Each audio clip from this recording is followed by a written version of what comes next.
semua, selamat pagi, selamat datang di bacaan hari ini, hari Selasa tanggal 1 Februari tahun 2022, bulan baru di Aquarius, atau kita juga sedang merayakan hari tahun baru Cina atau Imlek, ya, dan bulan matahari bertemu tepatnya pukul 12 waktu 12 lebih 46 menit siang hari waktu Indonesia bagian Barat. Selamat tahun baru untuk yang merayakan, buat kita semua ya, buat kita semua selamat tahun baru. Ini adalah tahun macan air, tahun 2022 ini, tapi detailnya saya tidak terlalu paham, dan karena itu saya memberi link dari channelnya Joy Yep ya, ada di description box di bawah video ini, dan saya minta maaf karena yang bisa saya temukan yang berbahasa Inggris ya, dan saya juga cukup mengikuti beliau, hanya saja memang saya nggak terlalu paham dengan sistem kalender Cina yang jauh lebih rumit. Dan yang setahu saya juga selain zodiak tahunan yang kita ketahui sebagai shio yang kita pakai, kalau kita di Western biasanya pakai shio atau zodiak bulanan. Kalau di Cina yang populer adalah zodiak tahunan. Tetapi sebenarnya kalau melihat caranya beliau menghitung, ya, itu detail sekali sampai zodiak jam, zodiak hari, zodiak bulan, dan zodiak tahun. Jadi sama aja detailnya. Oke, anyway, kita kembali lihat ke bacaan hari ini dengan cara yang metodologi seperti yang biasa kita lakukan. Dari astrologinya kita sudah sempat bahas kemarin bahwa pada hari ini, dan mungkin juga akan menggambarkan situasi kita di tahun ini adalah tahun dimana kita akan membuat breakthrough. Ya, membuat breakthrough itu terlihat dari square dengan Uranusnya. Dan yang lebih penting lagi di titik bulan, karena kita melihat diri kita sebagai bulan, itu conjunction dengan Saturnus, dimana kita sendiri seperti sudah diberi kekuatan hati untuk berjuang, membuat breakthrough, ya, melawan perubahan itu, melawan perubahan yang sukar, dan mengarah pada perbaikan untuk diri sendiri, Chiron yang ada di Aries. Jadi ini adalah bulan baru yang kalau kita lihat dari chart astrologinya ini cantik banget, karena ini kan berarti juga semi-sextile-nya dengan Venus yang station, artinya kita fokus pada apa yang paling penting, yang paling berharga buat kita. Buat beberapa yang paling berharga adalah kesejahteraan, keuangan, kenikmatan hidup, dan sebagian adalah tentang hubungan dengan keluarga, hubungan dengan kekasih hati, hubungan dengan keluarga besar ya. Keluarga besar itu bisa digambarkan dengan perusahaan di mana dia bekerja sehari-hari, atau keluarga besar nama atau nama belakang yang dibawa oleh kita.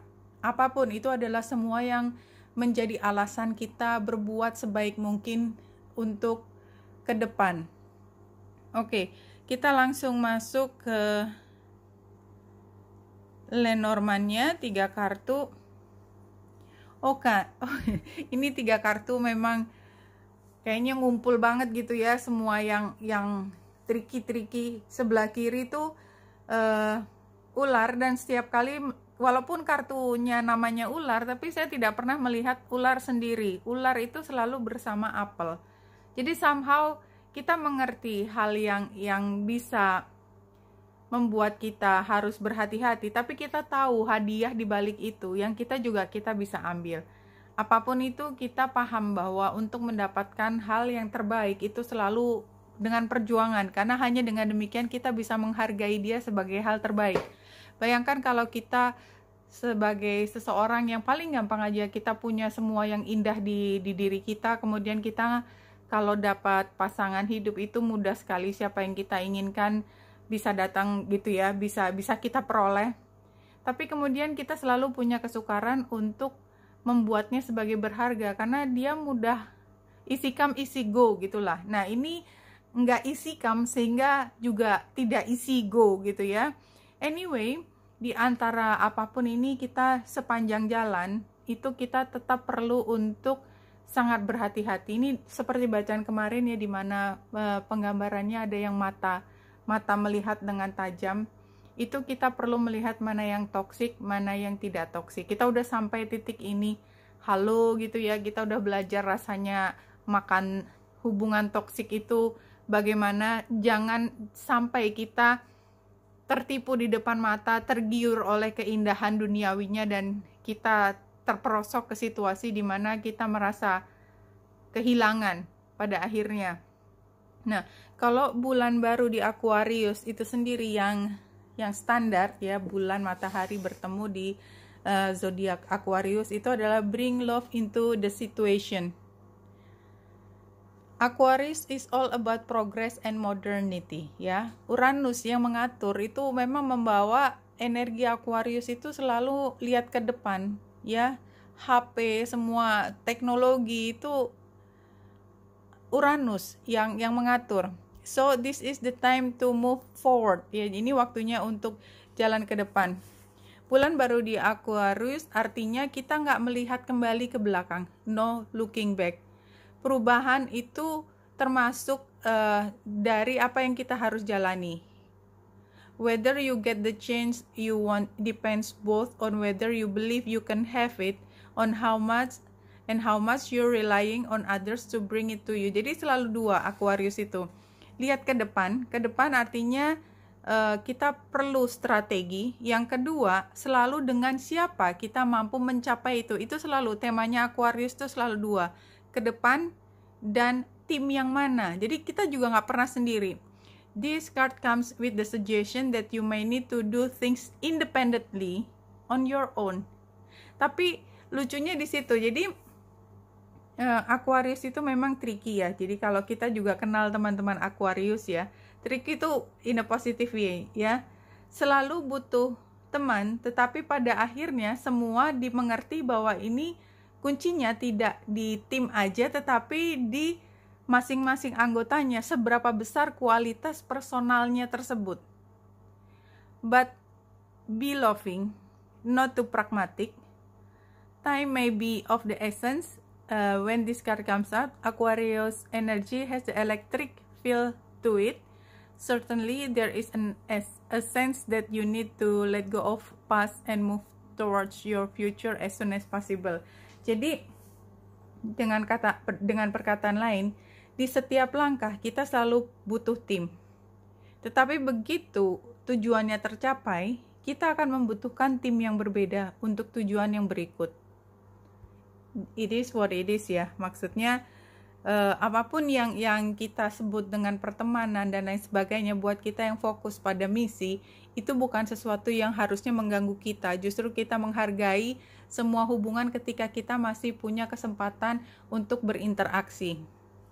Semua meninggalkan kesan yang indah. Current situationnya taking shelter, the answer are within. Jadi ini kayak penggambaran Virgo ya, the hermit ya. Kita lihat dari lanterannya juga, dan taking shelternya itu kita masuk di dalam satu ruangan dan nggak keluar dulu karena di luar masih terlalu dingin. Itu situasinya. What we are expecting, you stand in the light of truth ya, karena kita berharap dengan sendiri kita menemukan jawabannya. Hidden influencesnya adalah get ready for new horizon. Jadi memang kita berharap mendapatkan the truth-nya, tapi ternyata the truth-nya itu ada di dalam perjalanan. Jadi semua jawaban itu hanya kita bisa dapat kalau kita berani melangkah. Jadi bukan menunggu jawaban baru melangkah, tapi melangkah dan mencari jawaban tersebut. Ini adalah advice-nya, go deep, explore your roots ya. Ini artinya adalah selalu kembalikan ke dalam diri sendiri dan pastikan bahwa ini memang bisa laksana. Dan resultnya adalah support is all around ya. Jadi sama seperti kemarin sebenarnya ya. Jadi seberapapun sukarnya, ini udah diingatkan berkali-kali dan di posisi yang sama selalu, bahwa seberapapun sukarnya, seberapapun kita merasa ragu dengan langkah kita, yakinlah bahwa kita selalu ada yang mendukung. Ini 3 kartu yang jumping juga. Darkest Fears sebagai masa lalu. Jadi kan kita punya rasa ragu-ragu, takut salah, takut segala macam, dan itu ada dan kita juga paham. Tapi kita lebih mendahulukan kita dengan sinar kita, karena kita juga nggak bisa nahan seberapapun kita khawatir, takut, kayak anak kecil ingin berenang, ya. Dia pasti takut ngelihat air untuk pertama kali, karena memang takut itu adalah hal yang lumrah dan dia membantu supaya anak kecil itu tidak ceroboh. Dia berhati-hati di tempat yang berbahaya. Kalau dia ceroboh di air kan berbahaya. Dan oleh sebab itu, ketakutan itu ada untuk memberi dia warning untuk berhati-hati. Tetapi karena anak kecil itu benar-benar ingin melihat temannya berbahagia, teriak-teriak, bermain di air, toh dia juga hatinya nggak bisa menahan, dia akan lari dan masuk ke air juga. Shine, sama dengan kita. Dan dreams come true ini udah pernah keluar juga, dan di posisi yang sama berkali-kali juga dikatakan bahwa kita perlu membuat langkah pertama yang berat, itu karena kita selalu mendambakan mimpi tertentu, dan satu-satunya untuk mimpi itu bisa datang ke tangan kita, kita harus mengejarnya sendiri, membuat langkah pertama. 3 Oke. Ini 4 kartu dari tarot yang klasik. Ini saran sama hasil ya, lihat deh. Itu Two of Cups sebagai saran, ini kan artinya kontrak atau kesepakatan, hati yang tulus untuk membuat janji entah ke diri sendiri atau orang lain, dan hasilnya adalah prosperity ya. King of Pentacles semua adalah tentang prosperity. Coba kita lihat satu persatu. Ini The Moon, ini adalah Major Arcana. Kita lihat penggambarannya, ada jalan ya. Ini Scorpio-nya keluar dari air, artinya sesuatu yang dari dalam hati kita yang paling dalam, dan itu datang dari emosi. Itu dia keluar kayak tadi penggambaran tentang shine ya, kira-kira seperti ini ya. Scorpio-nya kan adalah emosi yang paling dalam yang kita sangat inginkan, dan dia mencari jalan, dia menemukan jalan yang sudah tepat di jalan. Ini udah langkah pertamanya dia akan berjalan terus. Di pertengahan jalan dia akan ketemu anjing yang melolong. Anjing ini penggambaran dari orang yang memaksa, meminta informasi pada saat itu juga, berisik, mengganggu sekali, dan dia bisa membelokkan dia, atau si Scorpio ini bisa pulang lagi ke rumahnya, masuk ke tempat dalam lagi. Itu godaan yang pertama. Maka teruslah jalan di depan itu ada gunung, dan barangkali itulah sebabnya para anjing ini berteriak.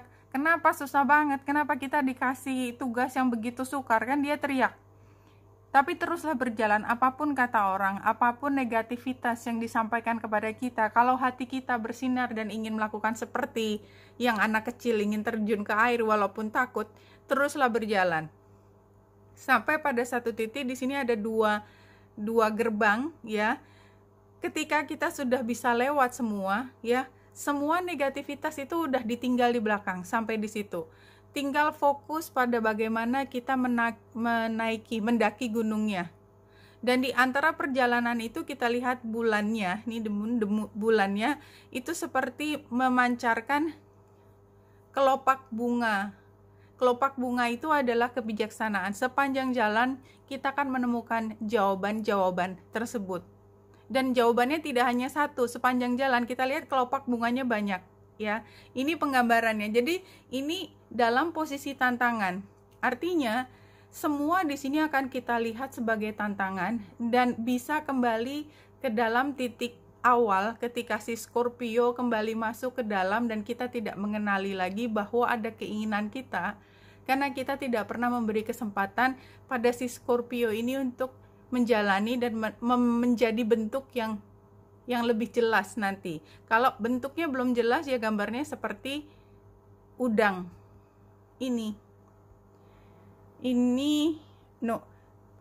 Tadi bukan tantangan tapi adalah situasi. Tantangannya ini self defeat ya, argumen. Jadi kita boro-boro ketemu sama anjing ya, dari kitanya sendiri udah ngerem. Ini adalah ketetapan hati, kita berjanji pada diri sendiri dan hasilnya adalah prosperity. Jadi apapun yang kita sebut dengan prosperity, apakah itu secara emosi, apakah secara materi, atau secara intelektual, ya apapun yang menjadi kaya, menjadi abundance, itu semua tetap ada jalannya dan tidak mudah. Dan kita tadi lihat dari Lenormand-nya, penggambarannya luar biasa banget, gambar ular, gambar cross, dan gambar tikus. Artinya memang ini bukan perjalanan yang mudah. Pay attention to the animals in your life, especially when they appear unexpectedly. They have a message for you. Oke, ini kalau saya menangkapnya ya. Sepanjang perjalanan kita melihat binatang yang tampak di mata kita secara fisik atau secara gambar atau apapun, dan kita belajar tentang animal spirit, ya spirit animal, ya udah tahu kan, misalnya serigala itu penggambaran dari intuisi, ya tikus itu penggambaran dari detail, ular itu penggambaran dari buat beberapa itu adalah bahaya atau buat beberapa itu adalah penyembuhan, obat dan lain sebagainya. Banyak cara, banyak sekali. Nah, tadi ini kalau menurut saya kalimat ini menggambarkan ini kelopak bunga dari bulan. Jadi sebenarnya kita udah dibantu dengan caranya kami membimbing. Satu cara dari banyak cara adalah kita selalu berkomunikasi melalui gambar-gambar binatang. Dan kadang-kadang kalau saya sendiri ya, kita tidak melihat gambar binatang itu, tetapi kita ketemu sama orang, kok somehow dia kayak tikus ya gitu ya, bukan sedang, tapi tirusnya gitu ya secara fisik. Atau saya tidak sedang mencoba untuk mendiskreditkan seseorang, tetapi kadang-kadang kita bisa merasakan sendiri binatang apa atau spiritual animal apa yang sedang kita ajak bicara. Oke? Itu pesannya Wenita Indrasari di sini, semoga membantu. Salam hati dan cahaya. Oh ya, ditambah satu lagi. Animals itu adalah penggambaran dari Shio, dan ini adalah tahun baru Cina. Barangkali ini adalah bentuk lain dari kenapa tidak kita belajar tentang Shio, bacaan tentang Shio yang ada di internet. Oke?